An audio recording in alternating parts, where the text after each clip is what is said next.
오늘 함께 나눌 말씀의 제목은 나는 선한 목자라. 다 같이 함께 따라할까요? 나는 선한 목자라. 오늘은 스승의 날이자 스승의 주일로 지키고 있습니다. 여기 화분 보시죠? 우리 특별히 오늘 여전도에서 아름다운 화분을 선물로 주셨습니다. 감사합니다. 과거에는 이 스승이라는 이름만 들어도 존경심이 우러났습니다. 그래서 스승의 그림자는 감히 밟지도 못했습니다. 그러나 참으로 안타깝게도 요즘에는 점점 스승이라는 말이 사라져갈 뿐만 아니라 심지어는 스승의 날은 의미 없다, 폐지하자, 이런 주장까지 나오고 있는 현실입니다. 이런 말이 있어요. 한평생 살다가 한 명의 진정한 스승과 10명의 진정한 친구, 100권의 좋은 책을 기억할 수 있다면 그 사람의 삶은 성공한 삶이다. 여러분에게 존경하는 스승이 있으십니까? 일생의 영원한 멘토가 될 참 스승이 있으십니까? 만약 있으시다면 여러분은 행복한 사람입니다. 여러분은 미래가 열린 사람입니다. 좋은 스승을 만나면 인생의 목적이 생깁니다. 자존감이 높아집니다. 삶의 모범이 생깁니다. 그래서 삶에 대한 의지와 열정이 넘치게 되어 있습니다. 그렇습니다. 모든 위대한 인물의 배후에는 좋은 스승이 있었습니다. 철학자 플라톤의 뒤에는 소크라테스가 있었습니다. 헬렌 켈러 뒤에는 설리반 선생님이 있었습니다. 동의보감을 지은 허준의 뒤에는 유이테라는 스승이 있었습니다. 성경적으로 보면 여호수아 뒤에는 모세가 있었습니다. 다윗 뒤에는 사무엘이 있었습니다. 엘리사 뒤에는 엘리야가 있었습니다. 사도 바울 뒤에는 바나바가 있었습니다. 사랑하는 성도 여러분, 스승의 주일에 오늘 우리가 만나길 원하는 참 스승은 누구이십니까? 바로 우리의 선한 목자 되시는 예수님이 우리의 스승인 줄 믿으시기 바랍니다. 여러분, 복 중에서도 가장 좋은 복은 인복이다, 이렇게 말들 합니다. 그렇습니다. 사람을 잘 만난 것, 이것이야말로 가장 큰 축복입니다. 실제로 좋은 부모를 만나고 훌륭한 스승과 진실된 친구를 만난 사람은 그들을 통해서 바른 가치관과 지식을 얻고 성공된 삶을 살게 되어 있습니다. 사람은 한평생 어떤 사람을 만나는가에 따라서 성공과 실패가 결정되기도 합니다. 그렇다고 한다면 이런 의미에서 저와 여러분은 참으로 복된 사람들입니다. 왠지 아세요? 우리는 세상 그 어떤 사람보다 우리를 사랑하실 뿐만 아니라 신실하시고 시종일 변함이 없으신 예수 그리스도, 예수님을 만났기 때문입니다. 그렇습니다. 예수님은 자기가 맡은 양떼들을 사랑으로 보살피는 선한 목자처럼 저와 여러분의 몸과 마음과 영혼까지도 온전히 돌봐주시는 참된 스승이요 선한 목자가 되십니다. 그런데 여러분, 이 나는 선한 목자다, 이 말이 나오게 된 배경이 있다는 사실을 아십니까? 요한복음 10장 21절을 보면 그 배경을 유추해 볼 수가 있습니다. 이런 말씀이 적혀 있습니다. 어떤 사람은 말하되 이 말은 귀신 들린 자의 말이 아니라 귀신이 맹인의 눈을 뜨게 할 수 있느냐 하더라. 이 무슨 말입니까? 요한복음 10장은 그 앞에 나온 9장 말씀과 직접적인 연관이 있음을 말해주고 있습니다. 그러니까 9장과 10장을 같이 봐야 된다는 겁니다. 요한복음 9장에서 예수님께서 맹인 거지의 눈을 뜨게 해주셨습니다. 그런데 바리새인들은 예수님이 안식일에 이 일을 했다는 이유로 예수님을 맹렬히 공격합니다. 그들은 맹인이 눈을 떠서 새로운 인생을 살게 된 것, 여기에는 조금도 관심이 없었습니다. 심지어 자기들 말을 듣지 않는다고 맹인을 출교시켜버렸습니다. 이들을 보신 예수님께서는 마음이 너무나도 아프셨지요. 그래서 목자와 양의 비유를 통해서 참된 목자는 누구인가? 선한 목자는 어떤 자인가? 예수님이 왜 선한 목자가 되시는가? 이 사실을 분명히 가르쳐 주고자 하셨습니다. 여러분, 예수님 당시 현실 속의 모든 목자가 다 선한 목자는 아니었을 것입니다. 그렇죠? 게으른 목자, 비겁한 목자, 양들을 학대하는 나쁜 목자들 분명히 있었습니다. 그러하기에 예수님께서는 11절에서 이렇게 분명히 말씀하십니다. 나는 선한 목자라. 나는 선한 목자라. 그런데 이 선한 목자라는 말 앞에는 정관사가 붙어 있습니다. 영어로 보면 정관사가 분명히 붙어 있음을 발견하게 됩니다. 즉 예수님께서 유일하신 바로 그 선한 목자가 되신다는 말씀입니다. 이 말은 에스겔서 34장을 떠올리게 합니다. 하나님께서는 당시 이스라엘의 타락한 종교 지도자들을 향해서 이렇게 책망하시지요. 에스겔서 34장 2절과 3절, 자기만 먹는 이스라엘 목자들은 화 있을진저 목자들이 양떼를 먹이는 것이 마땅하지 아니하냐.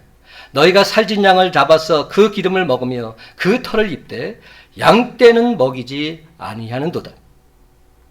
양을 먹여야 될 목자들이 어떻게 자기 배를 채우겠다고 양들을 잡아먹을 수 있느냐 하는 겁니다. 어떻게 이렇게 어처구니없는 일들을 버젓이 행할 수 있느냐 하는 겁니다. 하나님께서는 깊이 탄식하고 계십니다. 그리고는 다음과 같이 약속하십니다. 에스겔서 34장 23절 말씀, 내가 한 목자를 그들 위에 세워 먹이게 하리니 그는 내 종 다윗이라. 그가 그들을 먹이고 그들의 목자가 될지라. 이 말씀은 하나님께서 친히 참된 목자, 선한 목자를 보내셔서 자기 백성들을 먹이시겠다고 언약하신 말씀입니다. 그리고 마침내 하나님께서는 그 언약을 성취하셨습니다. 하나님께서 보내신 선한 목자 예수 그리스도가 이 세상에 오신 것입니다. 16절 말씀대로 예수님은 이스라엘 백성들뿐만 아니라 온 세상의 목자가 되시기 위해서 이 땅에 오셨습니다.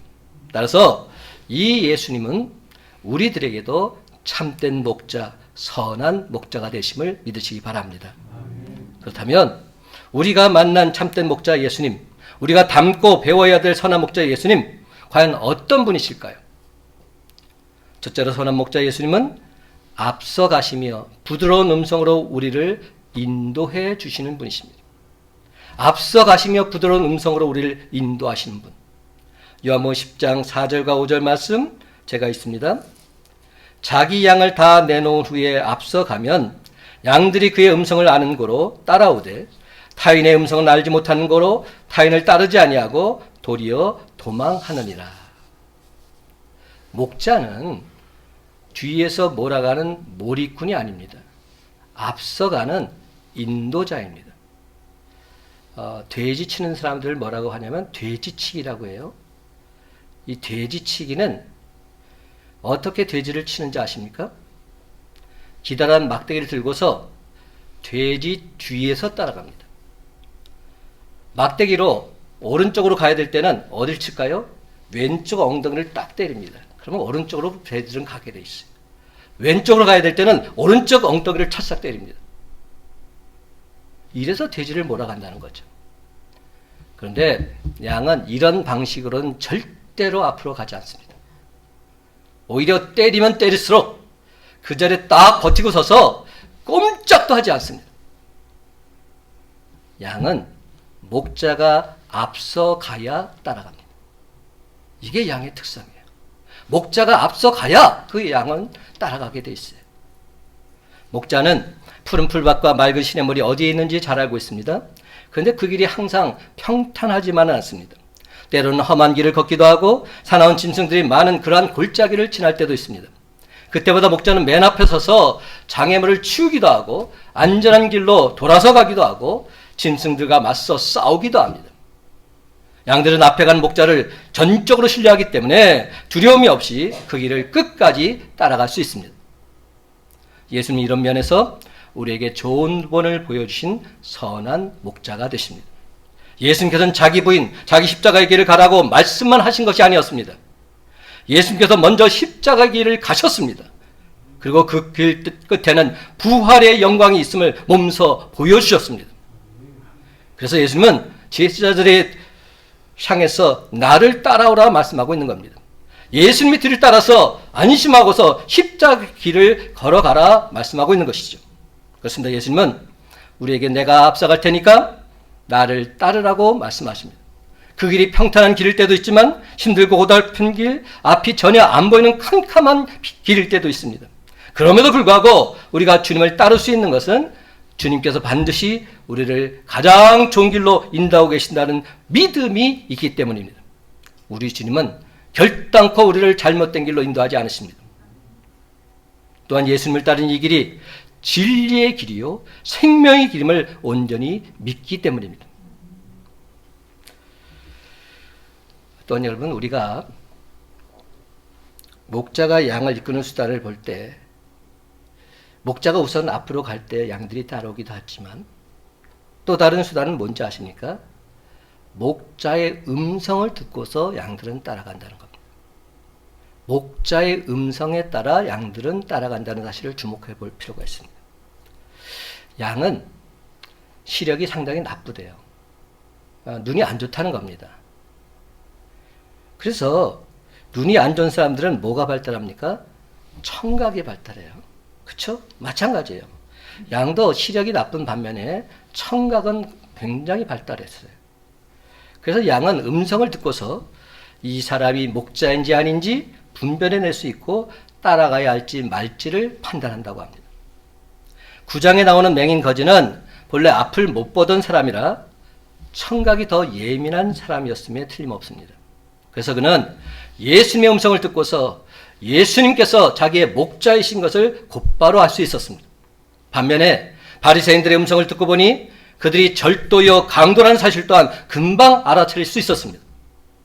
바리새인들이 아무리 협박하고 회유를 해도 맹인이 그들의 말을 듣지 않은 것은 그들의 음성이 목자의 음성이 아니었기 때문입니다. 그렇습니다. 선한 목자 예수님의 음성에는 양들을 향한 애정과 관심과 사랑이 듬뿍듬뿍 담겨져 있었습니다. 예수가 우리를 부르는 소리 그 음성 부드러워. 여러분, 이 찬송이 너무나 아름다운데 이 찬송가 528장 예수가 우리를 부르는 소리, 이 찬송가의 영어 제목을 보면 이렇게 써 있더라고요. Soft and tenderly. 그러니까 이 찬송가는 예수님께서 우리를 부르는 그 음성이 얼마나 부드러운지, 얼마나 상냥한지를 노래하고 있는 겁니다.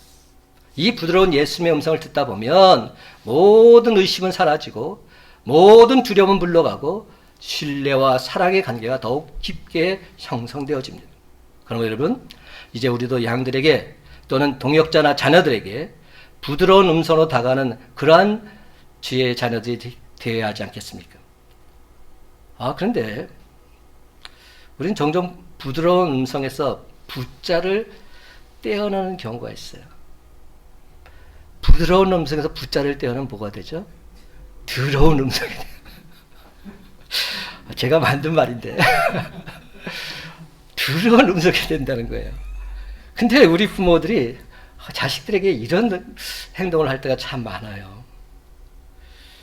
더러운 음성, 짜증과 무시와 분노가 가득 찬 거친 말 함부로 뱉을 때가 있다는 겁니다. 그런 말들을 하게 되면 이미 있던 관계성마저도 다 파괴시켜버릴 수 있습니다.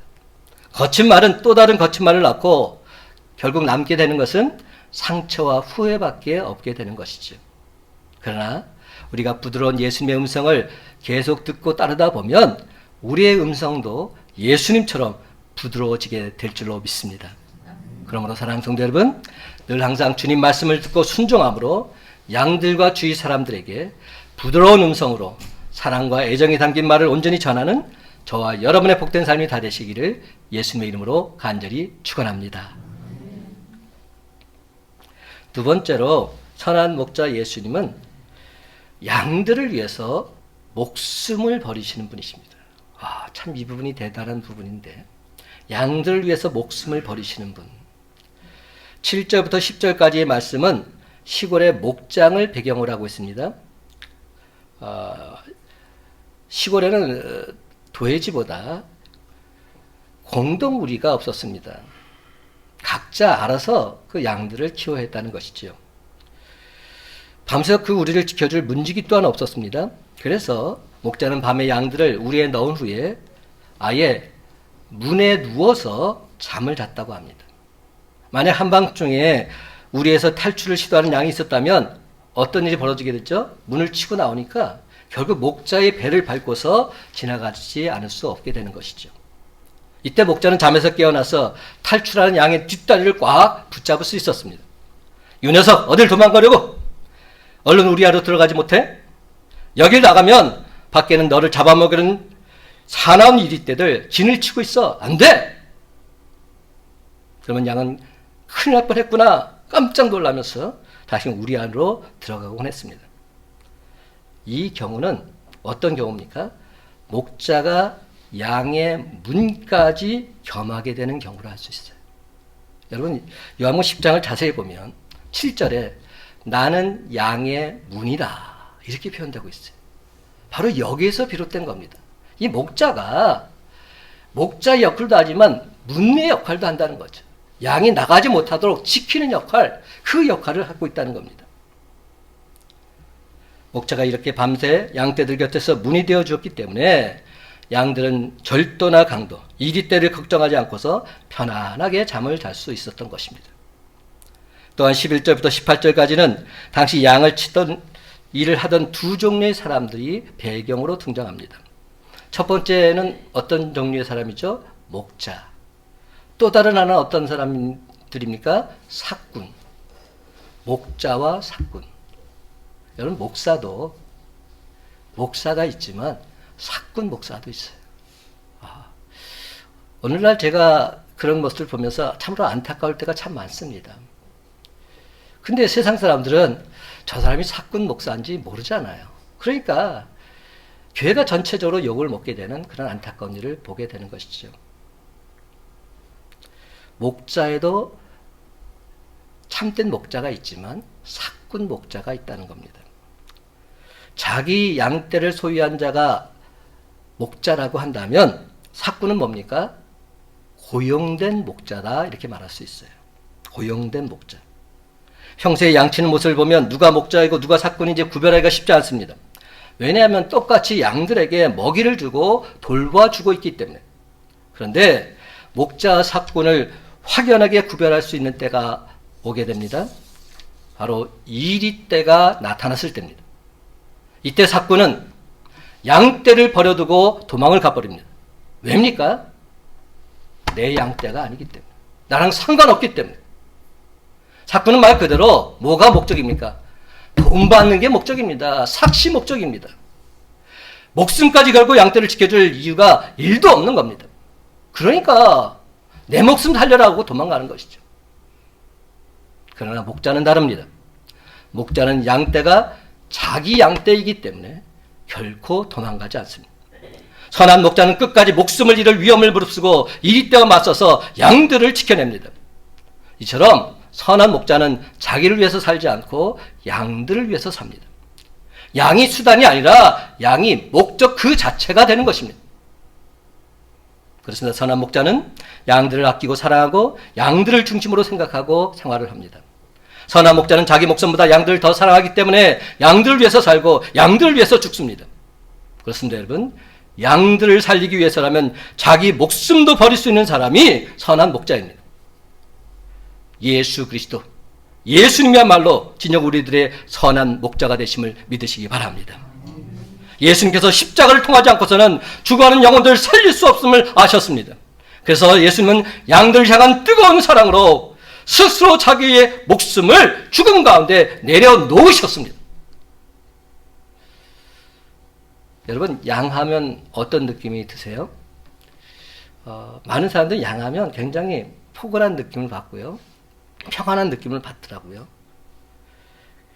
근데 여러분, 양을 멀리서 볼 때 그게 가능한 거예요.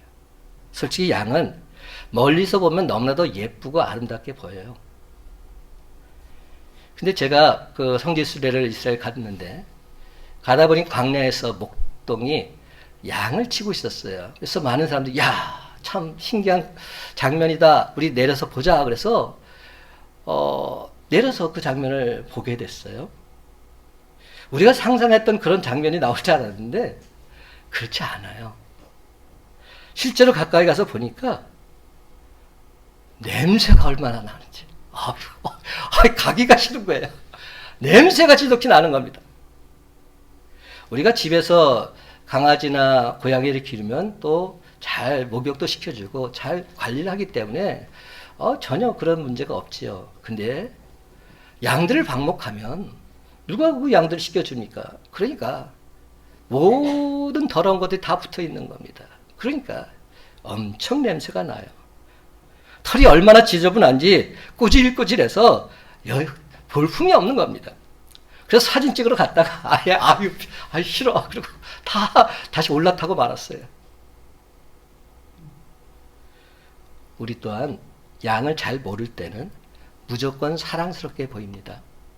그러나 양은 알면 알수록 정나미가 뚝 떨어질 때가 많습니다. 어쩌면 이렇게도 이기적일까? 어쩌면 이렇게도 무책임할까? 탄식하면서도 말은 못하고 속이 썩어 문드러질 때가 많이 있습니다. 왜 하필 내가 이런 양을 섬기게 되었을까? 이상한 운명주의가 생기기도 합니다. 너무나 힘들고 상처를 받게 되면 앞으로는 다시 결단코 양을 치지 않으리라 굳은 결심을 하기도 합니다. 그러나 다른 한편으로 생각해 보면 그 양이 바로 저와 여러분의 모습이기도 한 겁니다. 그 양의 모습이 바로 내 모습인 거예요. 우리가 제 아무리 자타공인 목자라 할지라도 예수님 앞에서는 그저 한낱 양에 불과합니다. 그렇습니다. 저희 여러분도 똑같이 지독히 말 안 듣고 반항하고 고집만 부리는 형편없는 양이었습니다. 그렇습니다. 여러분, 우리도 자세히 살펴보면 하나님의 사랑을 받을 만한 구석이라고는 일도 없는 그러한 자들이었습니다. 내 마음대로 내 뜻대로 살려고 하면서 하나님을 대적했던 길 잃은 양들이었습니다. 그런데 예수님께서는 이런 우리를 자기 양으로 맞아주고 계십니다. 예수님이 이런 저와 여러분을 사랑하셔서 결국 자기 목숨을 내어주시기까지 하고 계십니다.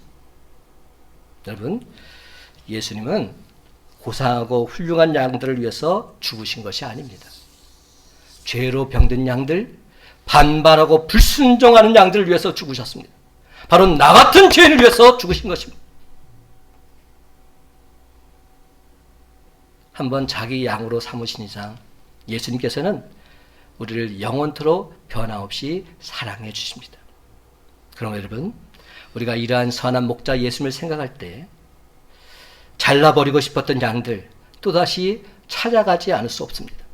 우리를 위해서 자기 생명까지 내어신 예수님을 생각하게 될 때 우리의 시간, 우리의 젊음, 우리의 물질과 삶을 양들을 위해서 내어주는 것 전혀 아깝지 않습니다. 사랑하는 성도 여러분, 교회사에는 예수님을 본받아서 훌륭한 목자의 삶을 살면서 양 무리들을 섬기는 사람들이 참으로 많이 나오고 있어요. 사도 바울, 성 프란체스코, 손양은 목사님 등등 많은 분들이 등장하지요. 이분들 생각하면 저는 참된 목자가 되려면 아직 한참 멀었다, 이런 생각을 안 할 수 없습니다. 요즘 그 연애 전 단계를 뭐라고 부르죠? 뭘 아시네?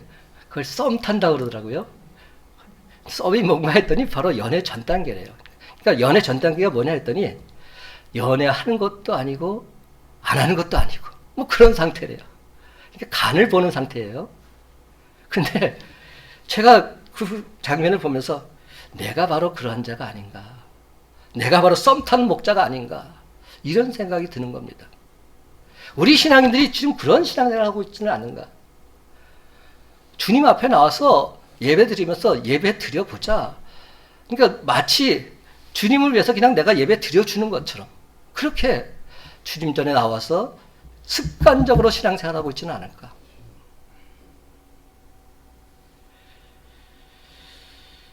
아직 목자로서 여러모로 많이 부족하지만 제가 예수님의 음성을 잘 듣고 그 뒤를 온전히 따르다 보면 언젠가는 저 또한 이분들과 같은 좋은 목자, 선한 목자로 서게 될 줄을 확신합니다. 여러분도 마찬가지입니다. 여러분이 지금 온전한 신앙생활을 하고 있지 못하다 할지라도 내가 주님 말씀대로 순종하겠노라 결단하며 나갈 때 반드시 우리 주님께서 저와 여러분을 온전히 세워주셔서 믿음의 굳건한 용사로 이끌어 주실 줄로 믿습니다. 다 같이 14절 15절 말씀 한 목소리 읽기 원합니다. 14절 15절 나는 선한 목자라. 시작. 나는 선한 목자라. 나는 내 양을 알고 양도 나를 아는 것이 아버지께서 나를 아시고 내가 아버지를 아는 것 같으니 나는 양을 위하여 목숨을 버리노라. 아멘. 여러분, 예수님께서 자신을 선한 목자라고 하실 때 선한 목자의 조건을 둘로 들고 있습니다. 두 가지 조건이 있다는 겁니다. 첫 번째 조건이 뭡니까? 선한 목자는 자기 양을 안다는 겁니다. 선한 목자는 자기 양을 압니다. 나는 선한 목자이기에 내 양을 알고 양도 나를 안다고 하십니다. 여기서 양을 안다고 하는 것은 그저 겉모습만 보고 아는 정도, 그걸 말하는 게 아닙니다. 양의 모든 것을 아는 것입니다. 양을 직접 만나고 체험하고 양의 모든 것을 일거수일투족을 다 아는 것, 이것을 양을 안다고 말하는 것이죠. 그래서 구약에 나와 있는 이 알다라는 단어가 히브리어 야다로 쓰이는데, 야다란 말은 부부 사이가 된 경우에 서로에 대해서 모든 것을 알게 되었을 때, 겉과 속을 다 알게 됐을 때, 그때 이 야다라는 단어를 쓴다고 합니다. 예수님께서 우리에 대해서 모든 것을 다 알고 계시는 분이십니다. 그렇습니다, 여러분. 양은 혹여 모를 수 있지만 목자는 다 알고 있습니다. 3절에 보면 자기 양의 이름을 각각 불러 인도하여 낸다고 하십니다. 그렇습니다. 예수님은 여러분 한 사람 한 사람의 모든 길을 인도해 주시는 분이심을 믿으시기 바랍니다. 두 번째, 선한 목자는 자기 생명을 내어줍니다. 오늘 말씀에 계속 반복되는 말씀입니다. 자기 생명을 내어주는 자가 선한 목자라는 것이죠. 여러분이 갖고 계시는 양에 대한 기본적인 이미지가 무엇입니까? 양은 온순하다, 깨끗하다, 청결하다? 아니에요. 여러분, 양은 어찌 보면 조금 전혀 자기 역할을 감당하지 못하는 그런 나약한 종류의 모습으로 비춰질 수도 있습니다. 왠지 아세요? 전혀 자기 방어 능력이 약이 없다고 합니다. 그래서 그냥 그대로 내버려 두면 다 잡아먹힐 수밖에 없습니다. 예수님께서 제자들을 세상에 파송하시면서 뭐라고 말씀하셨습니까? 내가 너희를 세상에 보내시는 것이 양을 이리 속에 보내는 것과 똑같다 말씀하셨습니다. 논리적으로 도무지 해결할 방법이 없습니다. 그런데 한 가지, 양들에게는 목자가 있습니다. 그래서 목자가 있는 한 양들은 안전할 수 있는 것입니다. 들판에서 양떼를 치던 목자가 있습니다. 이제 밤이 되어서 양들을 우리 안으로 넣었습니다. 우리는 양들을 보호하기 위해서 울타리가 쳐져 있었고 추위를 막아주기 위해서 천막을 씌웠습니다. 그리고 3절에 있는 것처럼 문지기를 두어서 양들을 지키게 합니다. 아침이 되면 목자가 양들의 안전을 확인한 후에 문을 열고 양들의 이름을 부르면서 양떼를 푸른 풀밭 쉴 많은 물가로 인도해 가는 겁니다. 목자라는 직업이 참 아름답게 그리고 편안하게 느껴질지 모르겠지만 목자는 항상 양들 중에 한 마리라도 잘못된 길로 빠져 다치거나 죽지 않을까 염려를 놓을 수가 없는 겁니다.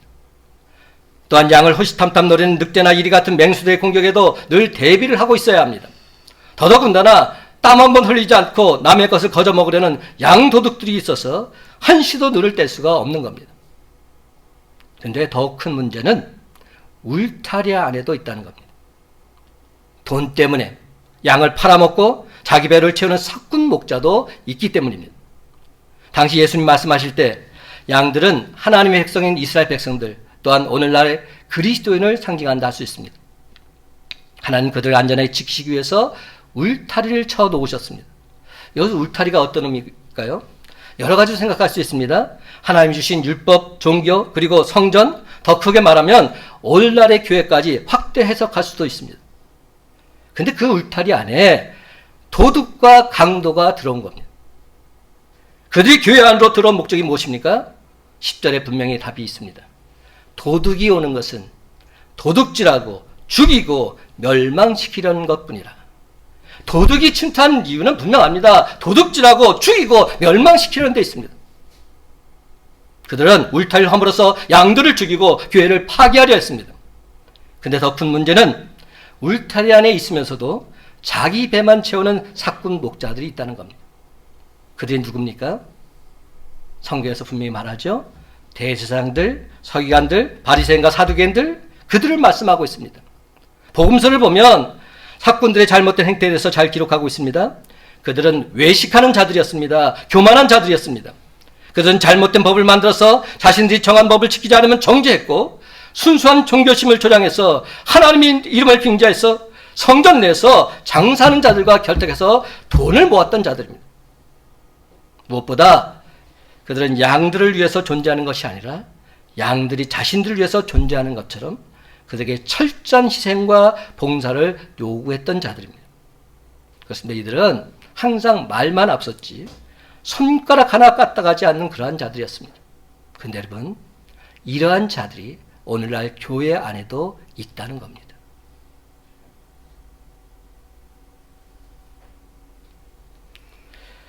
그렇습니다. 여러분, 요한복음 9장에 보면 날 때부터 맹인되었던 자를 예수님께서 고쳐주셨을 때 바리새인들과 서기관들은 이를 보고 기뻐하지 않았습니다. 오히려 그 맹인을 내쫓고 있습니다. 왠지 아세요? 그들이 바로 사꾼 목자들이었기 때문에. 그들이 바로 사꾼 목자들이었습니다. 이제 하나님의 아들 예수님께서 직접 이 세상에 오셔서 참 목자는 어떠해야 하는지를 보여주고 계십니다. 예수님은 당신 자신을 가리켜 선한 목자라고 하십니다. 그런데 양들의 상태가 너무 심각합니다. 그동안 너무 더럽고 잘못된 것 먹어서 치료불능의 상태가 되어버린 겁니다. 몸은 망가질 대로 망가지고 마음은 상처와 고통으로 짓이겨져서 더 이상 회생이 불가능해 보였습니다. 양을 살리는 길은 그냥 좋은 거를 먹고 마시면서 체질 개선하는 것으로는 도저히 불가능합니다. 몸만 망가진 것이 아니라 영혼까지 다 죽어버렸기 때문에. 여러분 혹여 잘못된 종교에 의해서 피해를 본 사람들을 보신 적이 있으십니까? 그들 대부분의 특징은 끝까지 자신이 병들었다는 사실 자체를 모른다는 데 있습니다. 왠지 아세요? 그 의식이 영혼 깊숙한 곳까지 다 파고들었기 때문에. 예수님께서는 나는 선한 목자라고 하시면서 양들을 살리기 위한 방법으로 자신의 목숨을 버리십니다. 몸속 깊은 영혼까지 죽어버린 양들을 살리는 방법은 오직 십자가 죽음밖에 없었기 때문에 나는 양을 위하여 목숨을 버리노라. 15절에 분명히 말씀하십니다. 나는 양을 위하여 목숨을 버린다. 그렇습니다, 여러분. 예수님의 죽음은 어쩔 수 없는 죽음이 아닙니다. 자원하는 죽음이십니다. 그래서 18절에 보면 이렇게 말씀하십니다. 내가 스스로 버리노라. 내가 스스로 버리노라. 양을 위해서 스스로 목숨을 버리는 사람, 이것이 진정 참된 목자의 모습이라 할 수 있습니다. 그렇습니다. 세상 다른 그 어떤 것도 구원의 문이 될 수 없습니다. 이 세상에서 예수님을 지향한 그 누구도 선한 목자가 될 수 없습니다. 오직 예수 그리스도 주님만이 저와 여러분을 참된 진리와 생명의 길로 이끌 수 있기 때문입니다.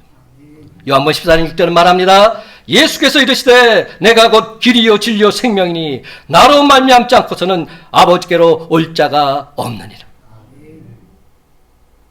예수님께서 유일한 길이요 유일한 진리요 유일한 생명이시기 때문에 예수 그리스도로 말미암고는 구원받을 자가 없다 분명히 말씀하고 있습니다. 그러면 이제 결론의 말씀인 10절 하반절 말씀 다 같이 한 목소리로 읽기를 원합니다. 내가 온 것은, 다 같이 함께 한 목소리 읽습니다. 시작.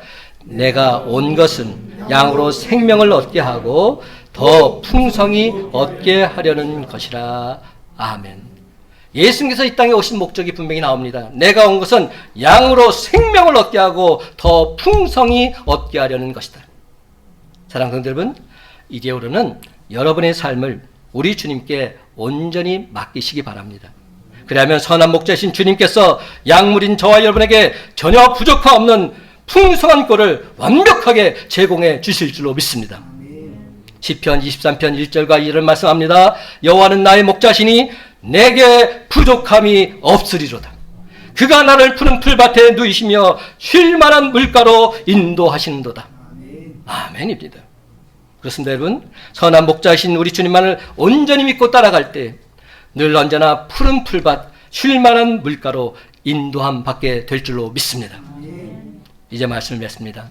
사랑하는 성도 여러분, 단 한 사람도 빠짐없이 선한 목자여 참스신이신 우리 주님을 온전히 본받아서 양들의 이름을 알고 그들에게 본을 보이면서 생명을 바쳐 한 영혼 한 영혼을 주님 품으로 인도하는 이 시대의 선도 양들이 바로 저와 여러분이 다 되시기를 예수님의 이름으로 간절히 축원합니다.